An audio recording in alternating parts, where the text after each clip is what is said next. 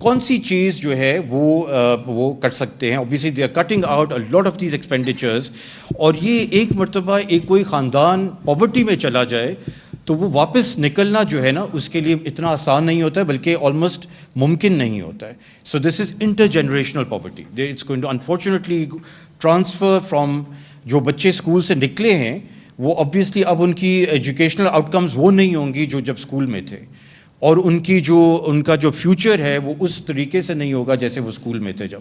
So this is really going to affect the household in inter generational way. پھر ان کی obviously بچوں کی لرننگ آؤٹ کمز افیکٹ ہوں گی, میل نیوٹریشن ہوگا, ایک پبلک ہیلتھ ایشو بن رہا ہے. Talk to anyone who is earning something like 40,000-50,000 rupees, 60,000-70,000 rupees. I been told by people, Karachi کے جو فیکٹری اونرز ہے, کہ ہمارے 1.5 لاکھ روپے کے جو لوگ ارن کر رہے ہیں ان کو ڈپریشن ہوئی ہے ہمارے لوگوں کو, اور ناٹ جسٹ ڈپریشن, ان کو ایک hypertension. I mean this is actually going to become or has become a public health issue, right. So this is really unfortunate. And then of course eventually ہم جو ہے middle class کو shrink کریں گے. Next, so I just want to show you one slide کہ food inflation کا impact کیا ہوتا ہے آن پاورٹی, رائٹ. سو یہ اے ڈی بی نے ایک اسٹڈی کی تھی جب شوکت صاحب اور ہم منسٹری آف فائنانس میں تھے لاسٹ ٹائم اراؤنڈ 2008 میں. Once again we had seen super cycle in commodities, and the A D B had done a study across Asia, اور پاکستان کے حوالے سے اس نے یہ کہا تھا کہ when food prices increase by 10%, then the number of poor absolute terms pay increases by 7.1 million, 20% pay increases by about 15 million, and 30% ki food inflation pay 22 million people are going to go under.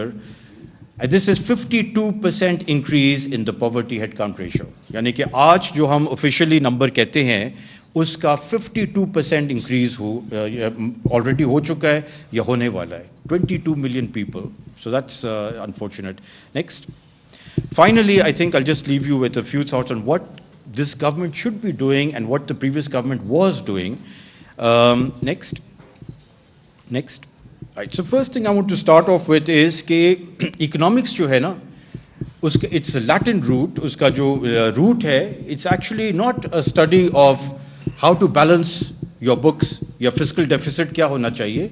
The root word comes from کہ household budget جو ہے اس کی study ہے یہ.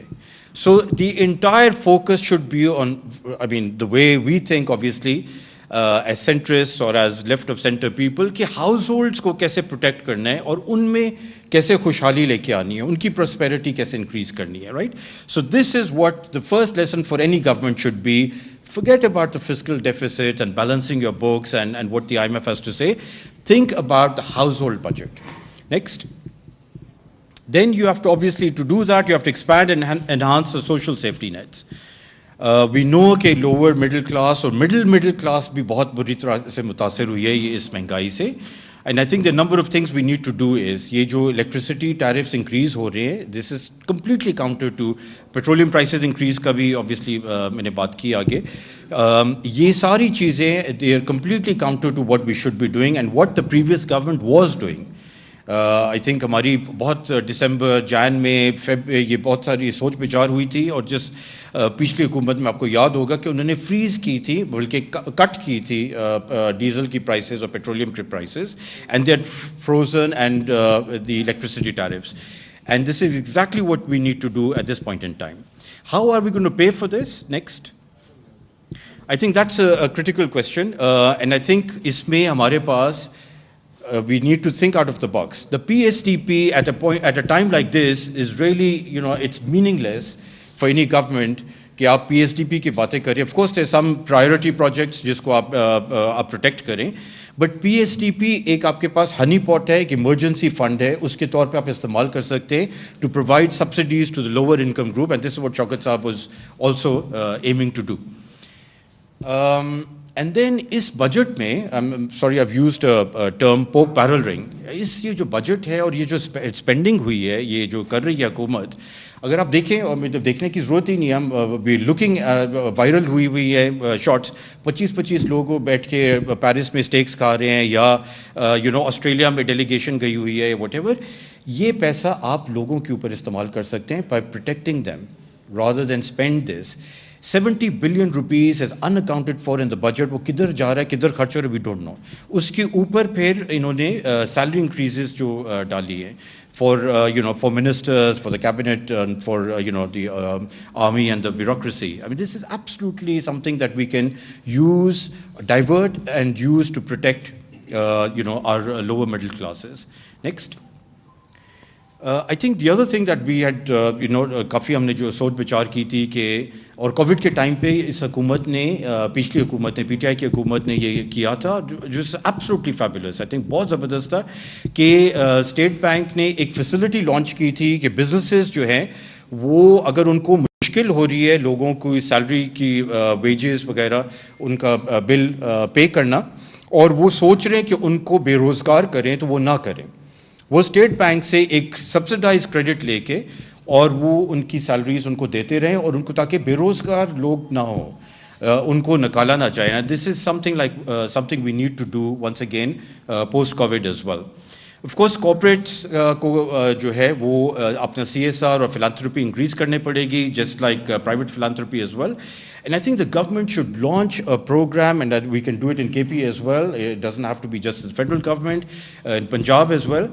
لوگوں کو سمجھائیں کہ آپ بھی جو ہے بہت کچھ کر سکتے ہیں. There's a lot you can do with food gardens, for example, vegetable gardens, kitchen gardens آپ بنائیں اور اپنے آپ کو protect کریں from buying vegetables, etc., and protect yourself from inflation. So there's a lot that can be done, but is not being done, unfortunately. So I'll stop here. Thank you.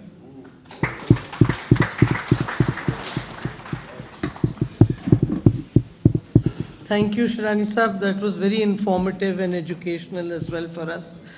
The next speaker is Jamshed Cheema Sahab, who's our expert on agriculture. So please. بسم اللہ الرحمن الرحیم.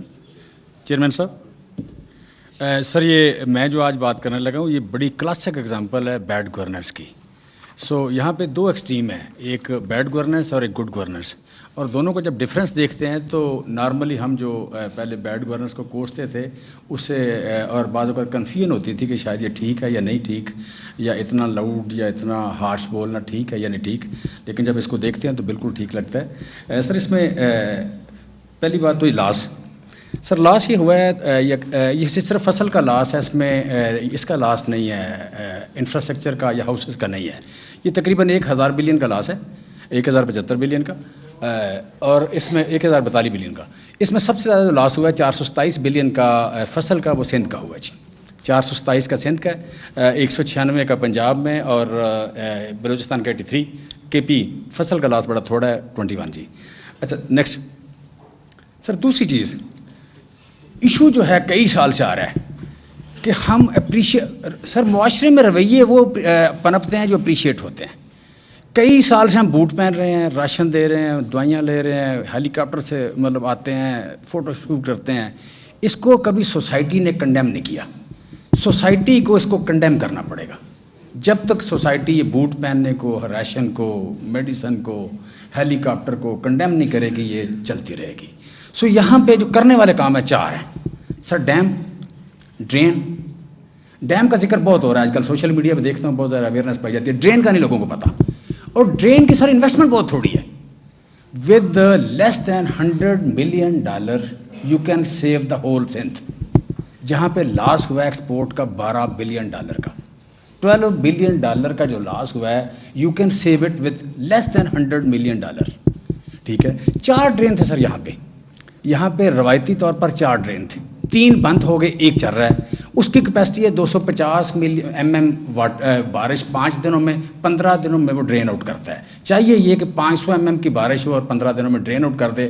آپ کی یہاں پہ 4 million bells survive کرتی ہیں. 4 million bells. Sindh کی سر پیداوار 30 من ہوتی ہے, اوسط ہم ٹارگیٹ لیتے ہیں. پنجاب کی 21 من ہوتی ہے. پنجاب سے 9 من سندھ کی پیداوار زیادہ ہے, میرپور ڈویژن اور حیدرآباد ڈویژن کی, اور سکھر ڈویژن کی بھی. سر اگلی جو بات ہے اس میں کہ مسٹ بی کنڈیم جو ہے وہ ہے کہ یہ جو لیفٹ سائڈ پہ رائٹ سائڈ جو ہونا چاہیے. سر کلائمیٹ چینج کا $26 billion کا امپیکٹ ہے پاکستان کی اکانومی میں. $26 billion کا 9.6% آف یور GDP. سو کبھی اس پہ نہیں لوگوں نے سوچا. ڈیم کا سوچتے ہیں, ڈرین کا کبھی نہیں سوچا کسی نے. اور دوسری بات sir climate change, you are the first person جنہوں نے سوچا. تو میں سمجھتا ہوں کہ یہ بالکل ڈفرینٹ تھا. سر دوسری بات, یہ کلائمیٹ چینج میں ڈراؤٹ اور فلڈ, اس کا سائیکل بڑا فاسٹ ہو گیا ہے. پہلے اس کا سائیکل زیادہ وقفے سے آتا تھا, اب اس کا سائیکل زیادہ فاسٹ ہو گیا ہے. اب جو سائیکل زیادہ فاسٹ ہو گیا تو میں سمجھتا ہوں اس پہ زیادہ سے زیادہ ہمیں کام کرنے کی ضرورت ہے, یہ کلائمیٹ چینج پہ. نیکسٹ سر کیس اسٹڈی ہے تھوڑی سی, یہ کیس اسٹڈی تھوڑی دیکھیں تو بڑی حیرانگی ہوگی. سر کاٹن جو ہے نا رحیم یار خان میں, رحیم یار خان میں جو بارش ہوئی ہے وہ اور گوٹ کی جو بارش ہوئی ہے برابر ہے. میں نے مئی جون کے جو 60 ڈیز کی بارش لے کے آیا ہوں, آگے آتی ہے, یہ آلموسٹ برابر ہے. برابر بارش میں وہاں لاس ہوا ہے 12%, سکھر میں لاس ہوا ہے 90%, 12 اور 90. سر دوسری اس میں اگلی اگر بات دیکھیں, رائس گجرانوالہ, سیالکوٹ, گجرات, لاہور, شیہوپورہ, یہاں کی بارش اور آپ کی بدین کی بارش اور یو کین سے کہ لاڑکانہ اور جیکب آباد کی بارش, یہ برابر بارش ہے. اس وقت 1 ملین ایکڑ انڈر واٹر ہے سندھ میں, اور پنجاب میں ساری رائس 100% ٹھیک ہے, 100% ٹھیک ہے. دریا کے علاوہ 1 ایکڑ نہیں مرا. دریا کے اندر جو ہے اس کے علاوہ باہر جتنی ہے سارے ڈسٹرکٹ 28 لاکھ ایکڑ سر صرف گجرانوالہ ڈویژن میں ہے رائس, وہ ساری ٹھیک ہے. 28 لاکھ ایکڑ پورے سندھ میں ہے تقریباً, you can say it's around 19 lakh acre. 19 lakh acre میں سے 11 لاکھ انڈر واٹر ہے. سر اس میں اگلی بات جو ہے, اور پھر ہم یہ دیکھتے ہیں سر اس میں راجن پور میں جو لاس ہوا ہے. سر راجن پور میں وہ لاس ہوا ہے جو کام ہم نے ڈیرہ اسماعیل خان میں آپ نے کیا تھا, وہ ہم راجن پور میں نہیں کر سکے, وہ ہم تونسا میں نہیں کر سکے. اگر آپ نے ڈیرہ اسماعیل ہمیں گومل زام کا 1.1 ملین ایکڑ فٹ کا ڈیم نہ کمپلیٹ ہوتا تو آج وہاں شاید ڈیرہ اسماعیل ہاں بھی نہ ہوتا. اور جو 2 نئے ڈیم کا آپ نے گومل زام کا اور حیدر زام کا, ٹانک زام کا اور حیدر زام کا پورا کیا تھا, 5 دریا وہاں بنتے ہیں. اسی طرح کے 8 سے 10 ڈیم آپ کو بنانے پڑیں گے ڈیرہ اسماعیل کیا نام ہے راجن پور میں بھی اور ڈی جی خان میں بھی. اور یہ 27 ملین ایکڑ فٹ پانی ہے. پورے پاکستان میں کوئی بندہ انڈس واٹر کے باہر کوئی بات ہی نہیں کرتا. یہ 27 ملین ایکڑ فٹ پانی ہے جس سے 22 لاکھ ایکڑ آباد ہو سکتا ہے, اور ساری کی ساری تباہی ہمیشہ کے لیے ختم ہو جاتی ہے. سو اس میں سمجھتا ہوں کہ ہمیں ڈرین, ڈیم اور تیسرا جو آپ کہہ لیں کہ یو کین سے دس کلائمیٹ چینج, اس تینوں پہ جانا چاہیے. سر اسی کیس اسٹڈی کی اگلی جو بات کر رہا ہوں میں کہ ہم نے تو نیچر کے بنائے ہوئے اصولوں کو بھی چھوڑ دیا. سر 3 جو ڈرین نکلتی تھی, ایک نکلتی تھی کیا نام ہے اس میں کشمور سے, اور دوسری اس میں ڈیرہ جمالی سے. یہ مل کے جا کے سے کہتے ہیں رائٹ بینک آؤٹ فل ڈرین. آؤٹ فل ڈرین جو تھی رائٹ بینک, یہ دریائے سندھ کے رائٹ سائڈ پہ جاتی ہے. اس نے سارا پانی لے کے جانا ہوتا ہے یہاں پہ, اس ڈرین پہ آگے قبضے ہو گئے, ڈرین 100% بند ہو گئی. 2010 میں جب سیلاب آیا تھا تو جب انہوں نے دیکھا کہ سکھر بیراج پورا پانی نہیں گزار سکتا تو پیچھے سے توڑا گیا پانی توڑا گیا, تو یہ سارے کا سارا علاقہ جو یہ تھا ڈویژن لاڑکانہ اور یہ وہ سارا, یہ کوئی 10 ڈسٹرکٹ ڈوب گئے بلوچستان کے اور پنجاب کے, اس کے سندھ کے. اب اس سال جو بارشوں کا پانی آیا ہے وہ ڈرین بند ہونے کی وجہ سے وہ یہ سارے کے سارے ڈوب گئے. یہ دونوں ڈویژن ڈوب گئے, رائس کے دونوں ڈویژن ڈوب گئے. کہ وہ ایک ڈرین پہ آپ نے, وہ نیچرل تھی, اس کا پانی جاتا تھا منچر جھیل میں, منچر جھیل سے پھر آگے سمندر میں جاتا تھا. وہ راستے میں نارملی آپ کو پتہ ہے جہاں واٹر فرنٹ کا ذکر ہوتا ہے کہ جہاں کہیں پانی ہوتا ہے اس کے اوپر آبادی ہوتی ہے. پانی جہاں آبادی تھی اس نے تھوڑا آگے بڑھا کے ڈرین کے اندر وہ پرتی ڈالی اور مکان بنا لیے, لہٰذا وہ نیچرل ڈرین بند ہو گئی. پھر یہ جو لیفٹ بینک ہے سر, لیفٹ بینک ہم نے کبھی نہیں سوچا, یہ ہمیں ورلڈ بینک نے 87 میں دیا, پیپلز پارٹی گورنمنٹ آئی انہوں نے بند کر دیا, پھر ان کو گئے تو ان کے بعد دوبارہ بنا, یہ 97 میں کمپلیٹ ہوا. اس وقت اگر 1 مہینے میں اگلے میں پانی نکلنا ہے تو لیفٹ بینک سے نکلنا ہے, لیکن اس کی کیپیسٹی تھوڑی ہے, اس کی کیپیسٹی بڑھانے کی ضرورت ہے. یہ کوئی اراؤنڈ $80 ملین کی بنی تھی, میں سمجھتا ہوں اس کو ایکسپینڈ کر لیں گے تو آپ کا سارا علاقہ یہ ٹھیک ہو جائے گا جی. سو میں سمجھتا ہوں یہاں چونکہ وزیر خزانہ بھی بیٹھے ہیں, دونوں صوبائی بھی اور دوسرے بھی, وزیر اعظم بھی سابق بیٹھے ہیں, پلاننگ والے بھی.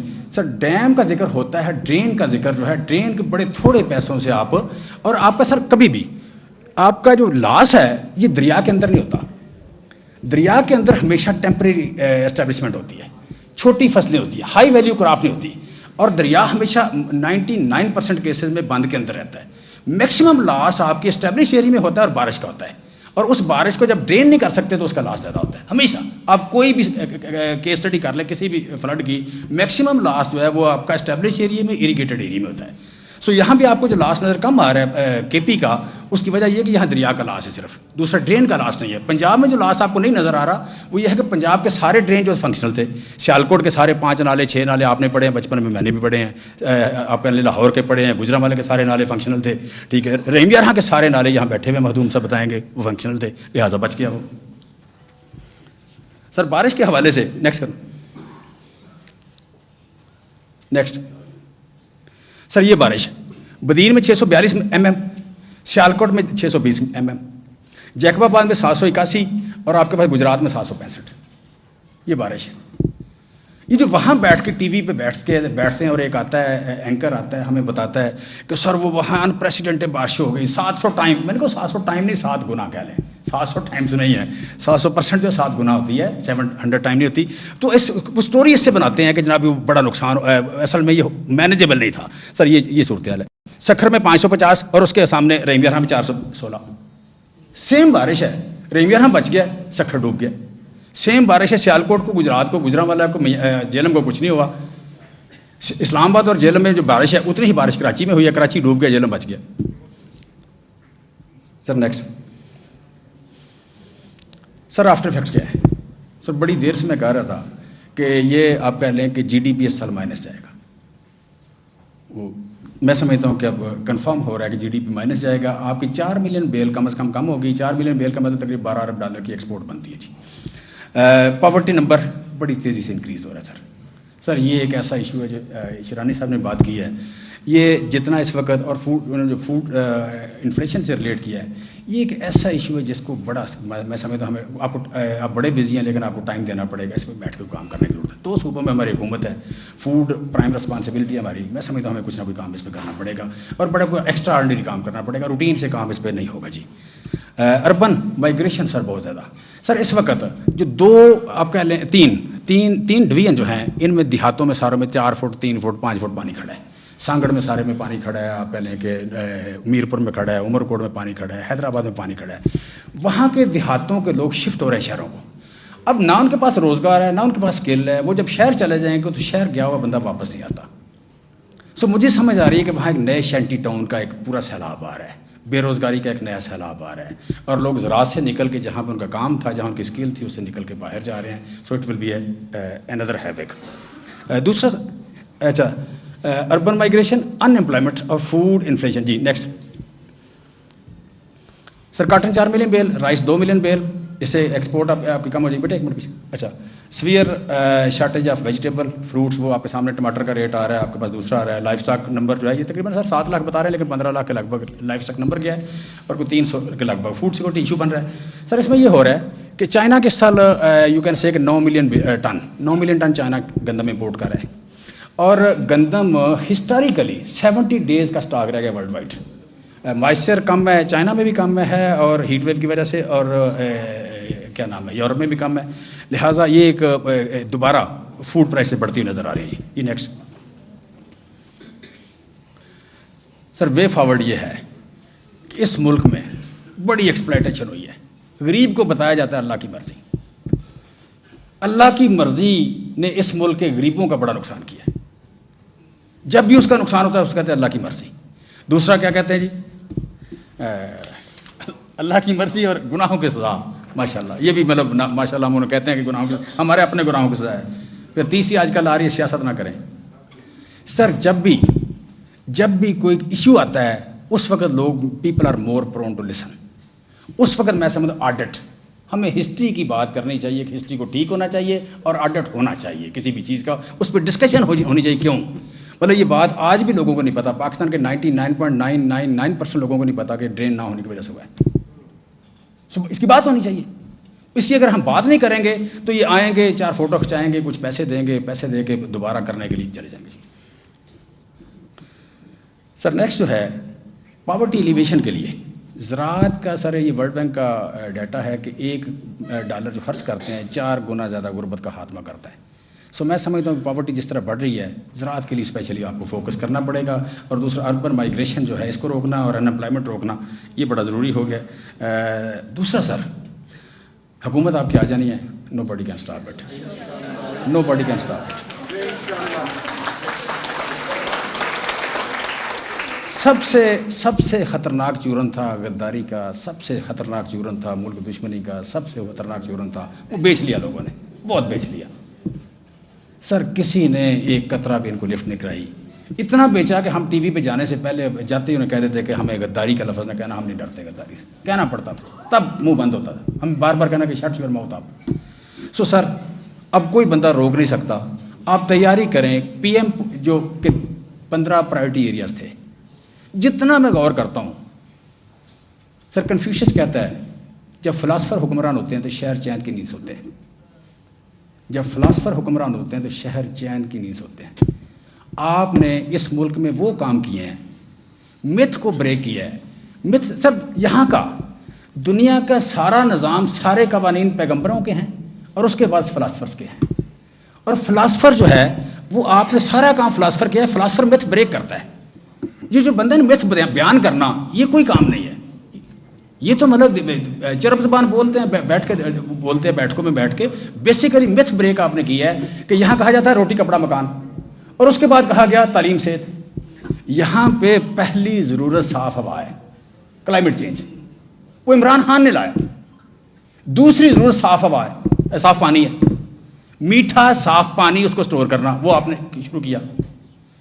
اور تیسری بات سوشل اینڈ اکنامک جسٹس, یہ بھی آپ لے کے آئے. سو میں سمجھتا ہوں جو 15 ایریاز تھے انہی کو زیادہ کمٹمنٹ سے لے کے ہمیں چلنا پڑے گا. آج ہی ہم ان کو کیسے زیادہ اچھے انداز میں ایگزیکیوٹ کر پلان کر لیں انشاءاللہ. نو ایشو کہ ہم یو کین سے کہ ہاں سر لاسٹ بات, ہاں اگلی سر یہ سر میں پچھلی جو آپ کا سیمینار تھا اس میں یہ پریزنٹیشن تھی میری, ایک سلائڈ اپنا شری بہن یہ پچھلی میں رہ گئی تھی. یہ ہے سر, اس کا جو سورس ہے ایف اے او ہے, یو ایس ڈی اے ہے, اور اکنامک سروے آف پاکستان ہے. یہ سروے کیا کہہ رہا ہے کہ دنیا میں ویٹ کی جو پیداوار بڑی 2 سال میں وہ بڑی 0.29%, اور ہماری بڑی 4.55%. کارن 5.3 اور 18.90, رائس 1.19 اور 10.69, آئل سیڈ 6.4 اور 21%, شوگر 2 اور 28, پوٹیٹو 3 اور 35, پلسز 5 اور 28, ویجیٹیبل 2 اور 31, کاٹن 1.2 اور 18. سر وے فارورڈ کیا ہے؟ ہم نے وہی کرنا ہے جہاں سے چھوڑ کے گئے تھے, ہم وہی کریں گے جہاں سے چھوڑ کے گئے تھے. جو میں نے سر ایک بات آخری کرتا ہوں, جب میں نے دیکھا کہ آپ کی پرفارمنس کیا ہے, گورنمنٹ کی پرفارمنس کیا ہے, تو کچھ لوگ صافی ایسے تھے جو آپ کہہ لیں ہماری سپورٹ نہیں کر رہے تھے. میں نے 4-5 کو وزٹ کیا, میں نے انہیں سمجھانے کی کوشش کی کہ عمران خان کی گورنمنٹ کی پرفارمنس بڑی زبردست ہے. انہوں نے مجھے سنا نہیں ہے. میں نے انہیں کہا کہ آپ سوال کریں, انہوں نے سوال نہیں کیا. جب ایک ہی ٹرینڈ سامنے آیا تو مجھے سمجھ لگ گئی کہ ان کو کہا کیا گیا ہے کہ جی عمران خان بڑا نیک آدمی ہے, بڑا اچھا آدمی ہے, لیکن پرفارمنس اتنی اچھی نہیں ہے, تاکہ کبھی خدا نخواستہ کو اس طرح کرنا پڑے تو آسانی سے کر لیں. سر میں نے اتنی اچھی پرفارمنس کبھی نہیں دیکھی. یہ آپ کی پرفارمنس ہے, یہ آپ کی پرفارمنس ہے. اس قوم کو اس بات پہ فخر کرنا چاہیے, اور ہم کوئی نیا کام نہیں کریں گے جہاں سے چھوڑ کے گئے تھے ان کو زیادہ اچھے طریقے کریں گے انشاءاللہ. Thank you very much sir. Thank you Jamshed. اب میں دعوت دیتی ہوں عمر ایوب کو کہ بریف پریزنٹیشن پلیز کر دیں.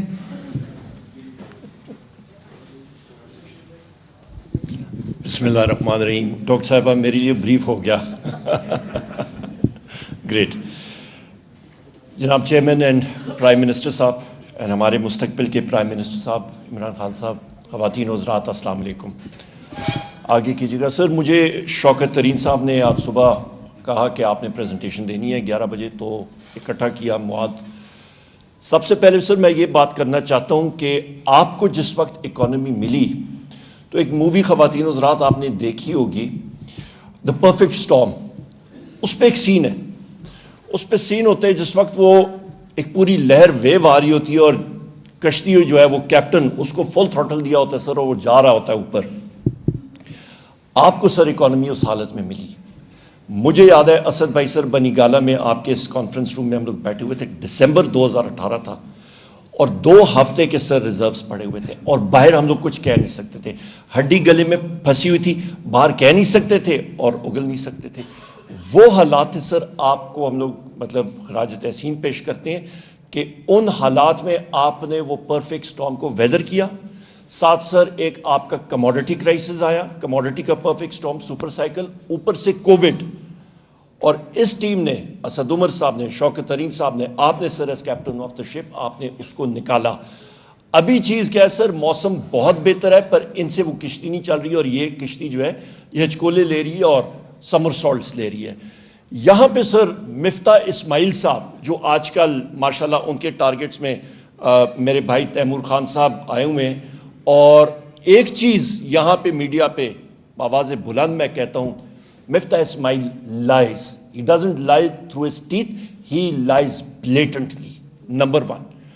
نمبر 2 چیز سر, یہ مفتاح اسماعیل نے نیشنل اسمبلی میں ایک انٹیگریٹی سٹیٹمنٹ ہوتی ہے, وہ اسد بھائی نے, شوکت صاحب نے بھی لے کی ہے, وہاں پہ سر اس نے انٹیگریٹی سٹیٹمنٹ جب کی تو اس نے اس چیز کو مانا, اور اس پہ سیکرٹری فائنانس کے دستخط بھی ہیں کہ مسلم لیگ نون کے دور میں جو معاہدے انہوں نے کیے تھے وہ غلط ہے. آگے لے کے جائے گا, وہ صاف ستھرا وہاں پہ لکھا ہوا ہے سر کہ وہ معاہدے مہنگے تھے, وہ غلط تھے, ان کا فرنٹ لوڈڈ پیمنٹس تھی. یہ وہ ساری چیزیں جو کہ انہوں نے فلور آف دا ہاؤس پہ ایڈمٹ کی ہے, یہ کوئی ہیر سے نہیں ہے سر.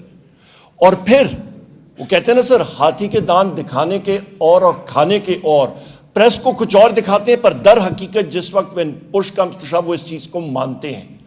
اور اس کا خمیازہ کون بھگت رہا ہے؟ وزیر اعظم صاحب, پاکستان کی قوم بھگت رہی ہے. اور وہ کیسے؟ نیکسٹ لائن جی سر, یہ ایک گراف ہے جو ہم نے گورنمنٹ میں بھی دکھایا تھا, اور یہ گراف اس کو ہم نے ٹویٹ کیا ہے, ہم ساروں نے کیا ہے, اسد بھائی نے کیا ہے, شوکت بھائی نے کیا ہے, ساروں نے کی ہے. یہ وہ گراف ہے سر جو آپ کو یہ پوری کہانی, جو ساگا جس کو کہتے ہیں مسلم لیگ نون کا, یہ آپ کو سامنے نظر آ رہا ہے. یہ کیا آپ کو کہہ رہا ہے سر, آپ 2013 تک دیکھیں تو آپ کے پاس یہ کاسٹ, آپ کے پاس کیپیسٹی پیمنٹس کم ہے, انرجی پیمنٹ جو آپ فیول امپورٹ کر کے خرچ کر کے کرتے ہیں وہ زیادہ تھی. اچھا سر, جس وقت ہماری ابھی حکومت آئی تو اس وقت تک تقریباً آپ کا 642 ارب روپے کے قریب آپ کی کیپیسٹی پیمنٹس ہیں. یہ مسلم لیگ نون کے وہ پاور پلانٹس آن لائن آنے شروع ہوئے 2023 پہ سر. یہی payments, capacity fix payments, Asad بھائی you know this inside out, you dealt with it, 1455 ارب روپے پہ جائیں گی اس اگلے سال. یہ وہ کیپیسٹی ٹریپس ہیں سر, یہ وہ کیپیسٹی پیمنٹس ہیں جو ہمارے گلے میں لگ گئی ہیں. غلط فیول مکس, آپ کے سر 4000 میگا واٹ کے آپ کے گیس کی امپورٹڈ پروجیکٹس انہوں نے لانے تھے. 4000 میگا واٹ کے سر انہوں نے renewable energy projects, cabinet committee on energy PMLN کے آخری 1.5 سال میں انہوں نے گیلوٹین کیا اور وہ پروجیکٹس لائے. اور ساتھ ساتھ اس کو بھی میں ٹچ کروں گا کہ اس کو لانے کے لیے انہوں نے کیا کیا. انہوں نے کہا جی کہ آپ کا LNG پیٹرولیم پروڈکٹ ہے جس کو آپ نے وزیر اعظم صاحب ریورس کیا weighted average cost of gas کے ساتھ. تو یہ ساری کی ساری چیزیں منسلک ہوتی ہیں. تو بیسکلی یہاں پہ سر آپ کا ٹیک اوے کیا ہے؟ آپ کا ٹیک اوے وزیر اعظم صاحب یہ, اور خواتین و حضرات, کہ مہنگے منصوبے, غلط منصوبے, اور وہ منصوبے جس کے ساتھ آپ کو انرجی 70% انرجی آپ کی پاکستان میں آپ کیا بناتے ہیں, امپورٹڈ انرجی پہ آپ کا انحصار ہے. اس کے ساتھ ہوتا کیا ہے کہ پاکستان کے ڈالر باہر جا رہے ہیں, اس کے ساتھ ہوتا کیا ہے, کرنسی پہ پریشر پڑتا ہے, آپ کا کرنٹ اکاؤنٹ ڈیفیسٹ بڑھتا ہے, آپ کی ایکسپورٹس وزیر اعظم صاحب بڑھ نہیں سکتی کیونکہ سرکولر ایرر جس طرح ہوتا ہے وہ آپ کی گڈز انکمپیٹیٹو ہوتی ہیں اور پریشر آپ کا پڑتا ہے سارے کا سارے اکانومی پہ. تو یہ وہ لینڈ مائنز ہے وزیر اعظم صاحب جو سب سے امپورٹنٹ ہے. نیکسٹ پہ آ جائے جی. اچھا سر, یہ ذرا یہ اس کے ساتھ ہوا کیا سر, یہ میں نے آپ کو بتا دیا. یہ فرنٹ لوڈڈ ٹیرفز کے ساتھ کیا ہوا سر, آپ کا آئل, آپ کا جتنی کی جتنی پیمنٹس تھی وہ آپ کو انرجی کمپنیز کو پہلے دینی پڑی. ڈی ویلیویشن کا بہت افیکٹ پڑا. ڈار صاحب نے سر وہاں پہ انرجی کو آپ کے روپے کو 100 روپے پہ رکھا پر اس کی کاسٹ ملک کو بھی دینی پڑی. تقریباً آپ کا 22-23 ارب ڈالر آپ نے گما دیا. اس کو 23 ارب ڈالر پہ رکھنے کے لیے شوکت ترین صاحب اس کو زیادہ ڈیٹیل میں بھی جائیں گے. اور اس کا امپیکٹ کیا پڑ رہا ہے سر؟ اس کا امپیکٹ یہ پڑ رہا ہے سر کہ آپ کی 18 روپے کی جو انرجی کاسٹ پاکستان تحریک انصاف کی حکومت کی تھی 17.5-18 روپے، وہ اس وقت 36 روپے سر. اور فیول پرائس ایڈجسٹمنٹس جو ابھی آ رہی ہیں اس کے ساتھ یہ انرجی کاسٹ جو آپ کی ہے فی یونٹ بجلی، یہ وزیر اعظم صاحب 45 روپے سے بھی زیادہ ہونے کو جا رہی ہیں. یہ دونوں چیز ملا کے. اور اس پہ سر جو میں نے پہلے گراف بتایا تھا اس پہ آپ کی کیپیسٹی پیمنٹس ایک زیادہ، جو آپ کی فکس پیمنٹس ہیں وہ زیادہ تھیں. ابھی آپ کی انرجی پیمنٹس بھی بہت بڑھ رہی ہیں کیونکہ آپ کا ڈیویلیویشن افیکٹ بھی ہے اور تیل کی قیمت بھی بڑھ رہی ہے. سو یہ دونوں چیزیں جو لوگ ابھی مظاہرے کر رہے ہیں اور کوس رہے ہیں اس حکومت کو، وہ ان کی پالیسیز کی وجہ سے. نیکسٹ پہ آ جائیں. یہاں پہ سر اس پہ ایک اور اہم بات، جس وقت دنیا میں تیل کی قیمت ابھی نیچے جانی شروع ہوئی تو ان ارسطوؤں نے کیا کیا؟ وزیر اعظم صاحب 75 دن کے آر ایف او کے انہوں نے خریداری شروع کر دی. ہمارے دور پہ سر آپ کا آر ایف او پہ بجلی بنانی، اور یہ ٹریک ریکارڈ ہے پورے سال کا، ہم لوگ 4.5% پہ لے آئے تھے. یہ پھر چڑھا رہے ہیں. اسد بھائی will attest to this fact, he knows the figures inside out. 2018 میں جس وقت مسلم لیگ نون کی گورنمنٹ تھی نا سر، اس وقت یہ فگر تقریباً یہ لوگ سیزن میں اس کو 40% تک لے کے جاتے تھے. ہم نے اس کو نیچے لایا اور ابھی پھر یہ تیل کے ساتھ وہ بجلی بنا رہے ہیں، جس کی وجہ سے آپ کی یہ ساری کی ساری امپیکٹس ہو رہی ہیں. اور اس سے اور کیا ہو رہا ہے، ریفائنریز آپ کی شٹ ڈاؤن ہو رہی ہیں کیونکہ ان کے پاس جگہ نہیں ہے. انہوں نے تیل وہ خرید لیا مہنگا اور وہ تیل جلا کے یہ ابھی مہنگی بجلی بنائیں گے. نیکسٹ پہ آ جائیں. اس پہ یہاں پہ میں کہتا چلوں سر، یہاں پہ عموماً مفتاح کی انہوں نے بات کی ہے، تیمور بھائی نے بات کی ہے کہ کینڈی لینڈ سے اور کوکومو اور سویٹس وہ کھاتے ہیں. تو میرا خیال ہے ان کو پریس کے ذریعے ہم لوگ یہی میسج دیتے ہیں کہ اپنی ٹافیاں زیادہ نہ کھائیں. اس کے ساتھ آپ کا ذہنی جو آپ کا وہ ہوتی ہے قوت یادداشت وہ ختم ہوتی ہے. اسد بھائی آپ کو ریکویسٹ کروں گا ذرا 2-3 کلو بادام اچھے سے جو آپ کھاتے ہیں وہ ان کو ضرور بھیجیے گا کہ ان کو یاد ہو اور سچ جو بات کریں اس پہ ڈٹے رہیں. اچھا سر، یہ آپ کا ماؤنٹنگ کاسٹ آف امپورٹڈز، یہ بھی ہوا کیا ہے یہاں پہ سر؟ جس وقت یہ امپورٹڈ حکومت آئی تو ایک کشتی صحیح صاف ستھری چل رہی تھی، دنیا 6% گروتھ ریٹ آ رہی تھی، آپ کا ڈالر جو تھا وہ سٹیبل تھا، آپ کے ایکسپورٹس بڑھ رہے تھے. اچانک کیا ہوا؟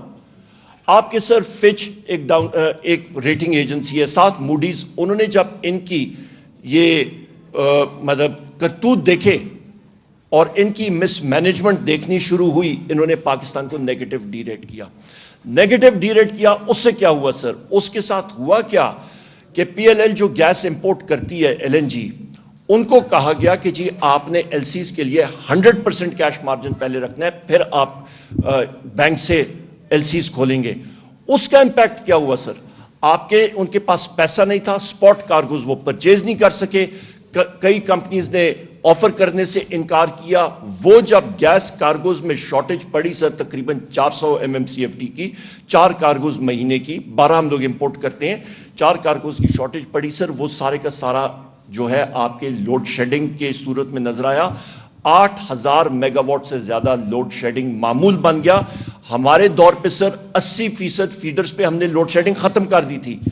بڑے شہروں میں نہیں ہوتی تھی، دور دراز علاقوں میں نہیں ہوتی تھی. یہاں پہ سر وہ چیز شروع ہوئی اور اس کا خمیازہ آپ آج بھی بھگت رہے ہیں. اسلام آباد میں متعدد بار آپ دیکھ رہے ہوں گے آپ کو لوڈ شیڈنگ کا سامنا کرنا پڑتا ہے. آگے آ جائیں جی. اچھا سر، یہاں پہ ہمارے دور میں ہم نے کیا کیا؟ Very short very briefly indicative generation expansion plan کیا. یہ لوگ سر سائیوال کول جیسا پروجیکٹ بالکل ملک کے درمیان پہ امپورٹڈ کول پہ لگایا. یہ وہ چیز تھی جس کے اوپر لیسٹ کاسٹ بیسس پہ اور سوچ سمجھ کے الگوریتم کے ذریعے یہ آپ کی حکومت نے الحمدللہ اس وقت کیا. رینیوبل انرجی پالیسی لائے، کمپیٹیٹیو بیسس پہ لائے. ہم لوگ یہی بات پریس پہ کہتے تھے کہ عمران خان صاحب نے اپنے دور حکومت میں کوئی شمسی توانائی کی شدت میں اضافہ کر دیا یا ہوا زیادہ چلنی پڑی. پرائم منسٹر صاحب آپ کے دور میں 3.5 سینٹ پہ سولر ٹیرف دیے گئے, ان کے دور میں 1-1.5 سال پہلے مسلم لیگ نون کے دور میں 16 سینٹ پہ وہ ٹیرف تھا. زمین اور آسمان کا فرق. یہ وہ چیزیں جو لوگ اس وقت پوچھ رہے ہیں. اچھا سر, آپ کے دور میں آپ کا جو میجر ڈیمز 50 سال کے بعد, ابھی چیمہ صاحب نے بات کی ہے, یہاں پہ سر 50 سال کے بعد آپ نے شروع کیا ڈیمز کی ریکنسٹرکشن. آپ کا مومند ڈیم, آپ کا بادشاہ دیا امیر ڈیم, ہم لوگ سر جا کے آپ نے تربیلا T5 کا کیا, اور لوگوں کو اس چیز کا نہیں پتا کہ پہلی بار پاکستان میں تربیلا لیک کے اوپر آپ کا فلوٹنگ سولر سر وہ وہاں پہ لگے گا, جو کہ گریڈ میں سیدھا جائے گا اور چیپ انرجی آپ کو وہاں پہ دستیاب ہوگی. یہ وہ چیزیں جو آپ کرنے جا رہے تھے. آگے آ جائیں جی سر. ٹرانسمیشن میں 2018 میں 18,000 میگا واٹ سے زیادہ ٹرانسمٹ نہیں کر پاتے تھے. جس وقت ہماری حکومت گئی, ان کو سر جو سسٹم دیا گیا 28,000 میگا واٹ تک یہ ٹرانسمٹ کر سکتے تھے, پر پھر بھی انہوں نے لوڈ شیڈنگ کی. لوڈ شیڈنگ کیوں کر رہے تھے سر؟ اس کا بنیادی وجہ ان کے انرجی, ان کا جو پیٹرولیم کا ایڈوائزر ہے وہ میں ٹاک شو میں تھے, اینڈ آئی میڈ ہم ایڈمٹ کہ اپنے ڈالرز کنزرو کرنے کے لیے سر یہ صرف اور صرف فیول جو گیس ہے اور یہ چیزیں نہیں خرید رہے تھے. اس کی وجہ سے ملک کو 8,000 میگا واٹس پلس کا آپ کو لوڈ شیڈنگ دینی کا سامنا کرنا پڑ رہا تھا. ہم نے سسٹم بہتر کیا. آپ کے ڈسٹریبیوشن کمپنیز پہ کام کر رہے تھے. 80% فیڈرز میں نے آپ کو بتایا سر, وہاں پہ ہم نے لوڈ شیڈنگ ختم کر دی تھی, اور جو ڈسکو صحیح کام نہیں کر رہے تھے ان کے پیچھے بھی لگے تھے کہ وہ بہتر ہوں. نیکسٹ پہ آ جائیں جی سر. ویکوک کیا تھا؟ Weighted average cost of gas. Shahid Khaqan صاحب نے کیا کیا کہ انہوں نے LNG لانی تھی قطر سے. LNG کو ڈکلیئر کر دیا ایز پیٹرولیم پروڈکٹ, اور جس وقت پیٹرولیم پروڈکٹ ڈکلیئر کیا سر, تو اس کے ساتھ ساتھ کیا ہوا کہ آپ کی جو گیس کی قیمت ہے, آپ کی انڈیجنس گیس ہے اور آپ کی امپورٹڈ گیس ہے, جو آپ کی امپورٹڈ گیس کی قیمت ہے وہ پاور سیکٹر سے آپ ریکور کر سکتے تھے, پر اپنے ڈومیسٹک کنزیومر سے نہیں کر سکتے تھے. اس لیے سر ایک آپ کا شارٹیج بن گئی ہے تقریباً 4 بلین کیوبک فیٹ کی, 4 BSF سے زیادہ کی, جس کی وجہ سے گیس شارٹیج جو ہے امپیکٹ کر رہی ہے. یہ چیز weighted average cost of gas, اس پہ میں کریڈٹ دیتا ہوں اسد عمر صاحب کو بھی, ان کی ٹیم کو. سر آپ نے بہت پش کیا سر, مسلسل حماد نے, ساری ٹیم نے پش کیا سر, اور یہ پارلیمنٹ سے جس وقت پاس ہوا, ابھی اس گورنمنٹ کے پاس سر کوئی بھی ایکسکیوز نہیں ہے کہ وہ گیس امپورٹ کرے, ایک weighted average cost of gas determine کرے اور بیچے, لائے اور بیچے. لوگوں کو بہانے ہیلے بہانے پہ نہیں ہوں گے. سر قطر کا کانٹریکٹ سنگل ہینڈڈلی آپ نے کیا. آپ دیکھ لیں سر, اس وقت یہ ابھی کووڈ کے دن تھے جناب پرائم منسٹر صاحب, آپ کو یاد ہوگا 10.2% آف برنٹ آپ نے نیگوشیٹ کیا قطر کے امیر کے ساتھ, اور اس وقت یہ مسلم لیگ نون کا تھا سر تقریباً 13.37% کا ریٹ تھا. اس کی وجہ سے سر ملک کو, پاکستان کی عوام کو $3 ارب سے زیادہ کی saving over a period of 10 years آپ کی وجہ سے ہوئی. یہ وہ چیزیں ہیں سر جو کہ سامنے آنی چاہیے, اور یہ اس وقت ہو رہا تھا سر جس وقت کووڈ عروج پہ تھا ملک میں, اور یہ یا نہ ہوتا سر تو ملک میں انرجی شارٹیج اور بھی زیادہ اس وقت ہوتی. آگے آ جائیں جی سر. ہمارے پاس اس وقت کیا تھا؟ آپ کا لانگ ٹرم ویژن تھا, جس کی وجہ سے انرجی سیکیورٹی ہم نے انشور کرنی تھی ملک کے ساتھ, کیونکہ معیشت کا پہیہ مسٹر پرائم منسٹر آپ کی انرجی یا توانائی کے ساتھ چلتا ہے. آپ کی جو انرجی پالیسی تھی, آپ کی رینیوبل انرجی پالیسی, ان کا مکس تھا 70% امپورٹڈ فیولز پہ. آپ نے اس کو فلپ کر کے کہا کہ 2030 تک ہم لوگ 70% انرجی اپنی لوکل ہائیڈل اور آپ کی سولر اور آپ کی ونڈ سے اور بگاس سے ہم لوگ بنائیں گے, جو کہ انڈیجنس انرجی ہوگی. نیکسٹ پہ آ جائیں جی. یہاں پہ سر آپ کا ہسٹورک جو آپ کا وزٹ تھا رشیا کے پاس, آپ کا پاک سٹریم پائپ لائن. اس پائپ لائن سے کیا ہوتا سر؟ 1100 کلومیٹر کی پائپ لائن, تقریباً 2.5 سے 3 ارب ڈالر کی یہ پائپ لائن. آپ کا sir 1.6 billion cubic feet of gas یہ آپ کا نیگوشیٹ ہوتا. سر آپ کے ساتھ ساتھ اس میں جو تیل کا تھا وہ آپ نے اس کے ساتھ فائنلائز کیا تھا. تیل کی ڈیل شوکت ترین صاحب آپ کے ساتھ تھے, یہ آپ نے فائنلائز کیا تھا سر رشینز کے ساتھ. نیکسٹ آ جائیں جی سر. یہ وہ چیزیں ہیں جس کے اوپر آپ ہمارا سوال یہ مطلب ہمارا حق ہے پوچھنا کہ جس وقت حکومت اس طرح جا رہی تھی سر, 6% گروتھ ریٹ تھی, آپ کا ڈالر کی سٹیبلٹی تھی, اکانومی گرو کر رہی تھی, تو پھر اس حکومت نے یہ کیا امپورٹڈ سازش ہوئی کہ انہوں نے آپ کی گورنمنٹ کو ڈی سٹیبلائز کیا اور چینج کیا, اور ایک ایسی گورنمنٹ کو لائے جس کا خمیازہ آج بھی پاکستانی قوم سر مطلب بھگت رہی ہے, اور جس کا خمیازہ انشاءاللہ تعالی مستقبل میں بھی وزیر اعظم پاکستان عمران خان صاحب ہوں گے انشاءاللہ. پر اس چیز کو ریورس کرنے کے لیے وزیر اعظم صاحب بہت زیادہ محنت ہم ساروں کو چاہیے ہوگی. جس وقت میں یہ ٹاپک دیکھ رہا تھا یہاں پہ سر کہ اکانومی ان فری فالز کرتا رہا ہوں سر, اس پہ ایک چیز درکار ہونی چاہیے. جس وقت آپ فری فال کرتے ہیں نا سر, آپ کو پیراشوٹ لگانا پڑتا ہے. یہ لوگ امپورٹڈ نااہل, انہوں نے سر وہ ہوس وہ لالچ میں انہوں نے چھلانگ تو لگا دی سر, پر پیراشوٹ نہیں پانا بھی لگنے والے ہیں. Thank you very much sir. And Omar always jumps with a parachute, as we know. Now I would like to invite Shaukat Tareen Saab, please.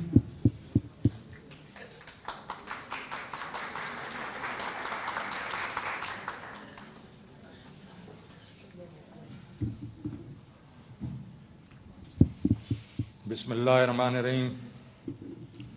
Chairman صاحب, خواتین و حضرات, السلام علیکم. میں پہلے بڑی جلدی آپ کو یہ کچھ اعداد و شمار دکھانا چاہتا ہوں, کیونکہ بہت کہا گیا کہ یہ نااہل, انکمپٹنٹ اور یہ سلیکٹڈ حکومت جو ہے اس کو کچھ نہیں آتا.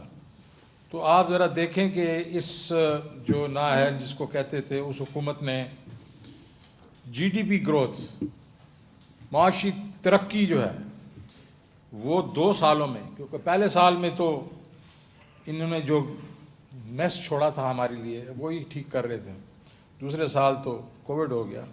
لیکن کووڈ کے دوران ہی پرائم منسٹر عمران خان کی ویژنری جو پالیسیز تھیں اس کی وجہ سے 21 میں 5.7% اور 21-22 میں 6% اس میں ترقی ہوئی. اور چیئرمین صاحب جو لیٹسٹ نمبرز آ رہے ہیں وہ یہ نظر آ رہا ہے کہ وہ اصل میں 6.1 یا 6.2 ہوگی. تو ہم ہائیسٹ گروتھ کریں گے ان 17 ایئرس, اور یہ 2 سال جو تھے ہائیسٹ گروتھ تھی پورے 17 سال میں. اس میں آگے چل کے دیکھیں ایگریکلچر جو گروتھ ہے, نیکسٹ سو گیا تو نیکسٹ آپ دیکھیں تو ایگریکلچر گروتھ جو ہے وہ 4.4 اور میجر کراپس جو ہیں وہ 6.6%. آگے چلو, اس کے آگے اگر آپ جائیں مینوفیکچرنگ بھی آپ دیکھیں کہ 2 کنزیکٹو جو 11.2 اور 11.7 ہے, یہ جو لارج اسکیل مینوفیکچرنگ, یہ بھی ایک قسم سے آپ 2004 اور 5 کے بعد سب سے آگے ہے. پھر آگے, اور اس میں اگر آپ یہ دیکھیں کہ اس میں ایکسپورٹس جو ہیں وہ میں آگے بتاؤں گا, اور یہ it was driven by exports and private sector growths. پھر تیسرا جو ایلیمنٹ ہوتا ہے آپ کی یہ جو معیشت میں وہ ہوتا ہے سروسز سیکٹر, اور سروسز سیکٹر میں بھی آپ دیکھ لیں کہ 6.2%, اور اس سے پہلے جو ہے وہ 6.6%. یہ بھی ایک قسم سے ریکارڈ تھا کہ 2 کنزیکٹیو ایئرز میں اتنی گروتھ ہوئی. آگے چلیں, 10 ملین جابز کی آپ نے وعدہ کیا تھا, اور آپ نے 3 سال میں 5.5 ملین جابز کی. لیکن کمپیریزن دیکھیں آپ, پیپلز پارٹی کوئی 14 لاکھ جابز پر ایئر کر رہی تھی, نون لیگ نے 11 لاکھ کی, اور آپ نے 18.5 لاکھ جابز پر ایئر کی, اور یہ گرو کر رہا تھا, یہ اس کا مومنٹم اوپر جا رہا تھا. Record exports